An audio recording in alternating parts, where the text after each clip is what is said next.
ప్రియమైన వాళ్ళారా, ప్రభువైన యేసుక్రీస్తు నామములో ఈ యొక్క ఉదయకాల సమయాన మీ అందరికీ నా హృదయపూర్వక వందనాలు తెలుపుకుంటున్నాను. ఈరోజంతా కూడా మీరు చేయని అన్ని విషయాల్లో దేవుని హస్తం మీకు తోడయుండి మీకు జయాన్ని కలుగుజేయునుగాక.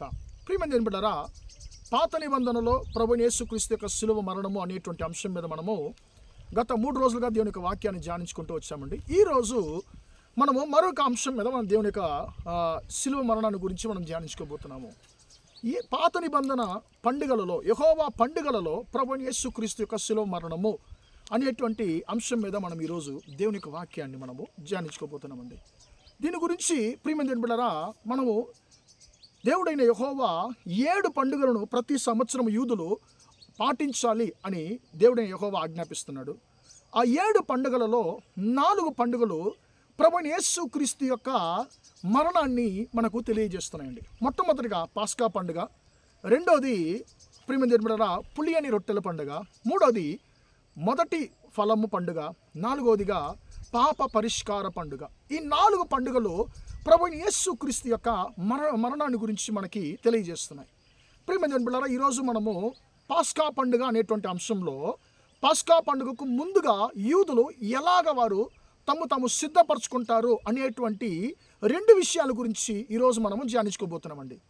ప్రియమైన దేవుని బిడ్డలారా, దీని గురించి మనము నిర్గమాకాండము 12వ అధ్యాయంలో దీని గురించి మనము చదవగలం. ప్రియమైన దేవుని బిడ్డలారా, దీంట్లో ఆ 2 విషయాలు, ఒక విషయం ఇక్కడ చెప్పబడింది, ఇంకొక విషయం ఇక్కడ చెప్పబడలేదు. మొదటిగా ప్రియులారా, వారు ఎలా సిద్ధపడతారంటే ప్రతి ఒక్క సంవత్సరము ఆబీప్ నెల అని చెప్పి రాయబడిందండి. ఈ ఆబీప్ నెల అంటే మన యొక్క క్యాలెండర్ ప్రకారము మార్చ్ లేకుంటే ఏప్రిల్, ఆ యొక్క నెలలో ఈ యొక్క పండుగను వారు పాటించేవారండి. ఇప్పుడు ఈ ఆబీప్ నెల 10వ తారీఖు వారు ఆ యొక్క పాస్కా పండుగకు సిద్ధపడడం మొదలు పెడతారండి. ఏం చేస్తారంటే మొట్టమొదటిగా వారు ఆ యొక్క ఇంటి యొక్క తండ్రి యజమానుడు ఏం చేస్తాడంటే ఆ పులుపుతో ఉన్నటువంటి పులిసిన రొట్టెతో అంటే పులిసిన పిండితో కాలబడినటువంటి రొట్టె మొక్కలను ఏం చేస్తారంటే ఆ యొక్క ఇంటిలో నలుగురి పిల్లలు ఉన్నారంటే ఆ 4 మొక్కలుగా ఆ యొక్క రొట్టెను ఆయన విరిచి ఏదో ఒక చిన్న పేపర్లోనో చిన్న క్లాత్లోనో ఆయన ఏం చేస్తారంటే దాన్ని దాచిపెట్టి ఆ యొక్క ఇంటిలో ఉండేటువంటి ఎక్కడన్నా మూలలో మరుగైన స్థలాల్లో ఆయన దాచిపెడతాడు. ఇప్పుడు తండ్రి అంటాడు, మనం పాస్కా పండుగకు మనం సిద్ధపడుతున్నాం కాబట్టి మన ఇంట్లో ఎక్కడన్నా పులిసిన పిండితో కాలువబడినటువంటి రొట్టె మొక్కలు ఉన్నాయా చూడండి, చూసి దాన్ని మీరు తాకకండి, నా దగ్గర వచ్చి చెప్పండి, నేను దాన్ని తీసేస్తాను అని చెప్పి తండ్రి అంటాడండి. ఇప్పుడు వీళ్ళు ఏం చేస్తారంటే ప్రియమైన దేవుని బిడ్డలారా, ఆ నలుగురి పిల్లలు పోయి ఆ ఇల్లంతా ఎతుకుతారండి. ఎక్కడన్నా ఒక మొక్కలు ఉంటాయి, ఆ ఒక పులిసిన పిండితో చేయబడిన ఒక రొట్టె మొక్కలను చూసి వారు దాన్ని తాకరు, తండ్రి దగ్గర వచ్చి చెప్తారు, నాన్న ఈ మూలలో ఉంది, ఆ యొక్క రొట్టె మొక్క ఉంది, పులుపు పిండి రొట్టె మొక్క అక్కడ ఉంది, ఇక్కడ ఉంది, ఆ యొక్క చిన్న బల్ల కింద ఉంది అని చెప్పి చెప్తారండి. ఇప్పుడు తండ్రి ఏం చేస్తారంటే పక్షి యొక్క రెక్క ఉంది కదండి, సాఫ్ట్ అయిన, అంటే మనము కోడి అంటాము కదా, అలాంటి పక్షి యొక్క రెక్క లాంటి ఒక రెక్కను తీసుకొని ఒక స్పూన్ తీసుకొని ఏం చేస్తారంటే ఆ రెక్కతో ఆయన చేత్తో తాకకుండా ఆ యొక్క రొట్టె మొక్కను రెక్కతోనే అది చాలా అంటే సాఫ్ట్గా దాన్ని ఈ యొక్క స్పూన్కి నెట్టుకొని బయట ఏం చేస్తారంటే అక్కడ బయట చిన్న మంట వాళ్ళు ఆ రోజు కలిగిస్తారు. అక్కడ బయట వారి యొక్క ఇంటికి బయట మంట మండుతూ ఉంటుంది, చిన్న మంట. అప్పుడు ఈ తండ్రి ఏం చేస్తారంటే ఆ యొక్క రొట్టె మొక్కను తీసుకెళ్ళి ఆ నిప్పులో పడేసి దాన్ని కాల్చేస్తాడు. దీని అర్థం ఏంటంటే ప్రియులారా, నీలో ఉండేటువంటి పాపాన్ని నువ్వే గ్రహించాలి, నువ్వే వెతకాలి. పులుపు పాపానికి సాదృశ్యము. ఆ పులిసిన పిండికి సమానమైనటువంటి పాపమును నీలో ఉంది, అది మరుగుగా ఉంది. ఆ పాపాన్ని నువ్వే ఎతకాలి, నువ్వే కనుగొనాలి. నువ్వు కనిపెట్టుకొని దాని తండ్రి వద్ద నువ్వు చెప్పాలి.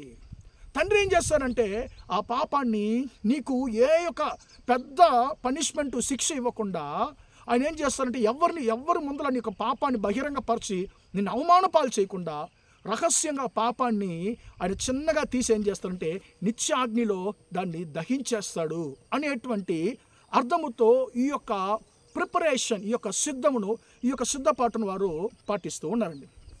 రెండో సిద్ధపాటు పరిశుద్ధ గ్రంథంలో నిర్గమకాండం 12వ అధ్యాయంలో రాయబడి ఉందండి. ఆబీప్ నెల 10వ తారీఖు వీళ్ళు ఏం చేస్తారంటే ఒక గొర్రెను లేకుంటే మేకను వీళ్ళు ఎన్నుకొని 4 రోజులు దాన్ని ఉంచుకోవాలి. 14వ తారీఖు సాయంకాలం వరకు దాన్ని వారు ఉంచుకోవాలి. ఈ 4 రోజులు ఏం చేస్తారంటే ఆ ఇంట్లో ఉన్న పెద్దవారు మొదలుకొని చిన్నవారి వరకు ఆ గొర్రెను మేకను పరిశోధన చేస్తారు. దీనికి ఏమన్నా అవిటి ఉందా, దీనికి ఏమన్నా గాయం ఉందా, దీనికి ఏమన్నా బలహీనత ఉందా అని 10వ తారీఖు మొదలుకొని 14వ తారీఖు సాయంకాలం వరకు ఆ గొర్రెను పరిశోధన చేస్తారు. ప్రియమైన బిడ్డలారా, ఇది దేనికి సాదృశ్యం ఉంది? యేసయ్య కూడా ఆయన పాపియా కాదని చెప్పి పిలాతు ద్వారా పరిశోధన చేయబడ్డాడు. పిలాతు అన్నాడు, ఈయన మీద నేను ఏ నేరం ఈ దగ్గర నేను చూడలేకున్నానని చెప్పి అన్నాడు. హేరోదు దగ్గర పంపబడ్డాడు. హేరోదు కూడా ఆయన మీద ఆయనలో ఏ లోపము ఏ నేరము ఆయన కనుగొనలేదు. ప్రియమైన బిడ్డలారా, యేసయ్య పాపము లేనివాడు, యేసయ్య బలహీనత లేనివాడు, అవిటి లేనివాడు అనేదానికి ఈ యొక్క గొర్రె సాదృశ్యంగా ఉంది. ఇప్పుడు అందరూ చెప్తారు ఈ గొర్రెలో ఏ అవిటి లేదు, ఈ గొర్రెలో ఏ సమస్య లేదు, ఇది పాస్కాకు పండుగకు ఇది తగిన గొర్రె పిల్ల అని చెప్పి అందరూ సాక్ష్యం ఇచ్చిన వెంటనే మాత్రమే 14వ తారీఖు సాయంకాలము ఆ గొర్రె వధించబడుతుంది. ప్రియమైన బిడ్డలారా, యేసుక్రీస్తు కూడా సాయంకాలము ఆయన తన ప్రాణాన్ని విడిచిపెట్టినట్టుగా మనం చూస్తున్నాము. ఎందుకు? ఏ నేరము చేయని పరిశుద్ధుడైనటువంటి యేసయ్య ఎందుకు మరణించాడంటే నీ పాపముల కొరకు నా పాపముల కొరకు ఆయన మరణించాడు. ప్రియమైన దేవుని బిడ్డలారా, ఈ 2 సిద్ధపాట్లను వారు పాస్కా పండుగ వారు మొదలు పెట్టడానికి ముందుగా వారు చేస్తారండి. పాస్కా పండుగలో వారు చేసేటువంటి 15 విధాలైనటువంటి కార్యాలను మనం దేవుని చిత్తం అయితే రాబోయే రోజుల్లో మనము ధ్యానించుకుందాం. ప్రియమైన దేవుని బిడ్డలారా, యేసయ్య శ్రమలను ఎదురు చూస్తున్న జ్ఞాపకము చేసుకుంటున్నటువంటి యేసయ్య యొక్క సమస్యలను జ్ఞాపకం చేసుకున్నటువంటి ఈ సమయంలో, ఈ రోజుల్లో మనలో ఉండేటువంటి పాపాలు లోపాలు యేసయ్య దగ్గర మనం ఒప్పుకుందామా? ప్రార్థన చేద్దాం. ప్రేమగల మా తండ్రి, దయగల దేవ, ఇంతవరకు తండ్రి ఈ యొక్క మాటలు విన్న మీ బిడ్డలు మీరు దీవించండి, ఆశీర్వదించండి అయ్యా.